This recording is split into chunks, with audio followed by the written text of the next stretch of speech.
በሰሜን የኢትዮጵያ ሕዝብ ላይ ምን ተፈጠረ?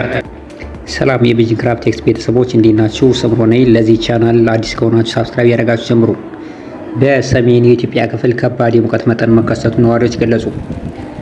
የዘርፉ ባለሙያዎች ነዋሪዎች በቂ ውሃ እንዲጠጡና በፀሐይ ሰዓት ከእንቅስቃሴ እንዲቆጠቡ አሳስበዋል። ወደ ባህር ማዶ መረጃ ስናልፍ የዓለም መሪዎች ዓመቱ ሲያበቃ ስለ ሰላም፣ ትብብርና የኢኮኖሚ መረጋጋት የሚያተኩሩ መልእክቶች ላይ እያጋሩ ይገኛሉ።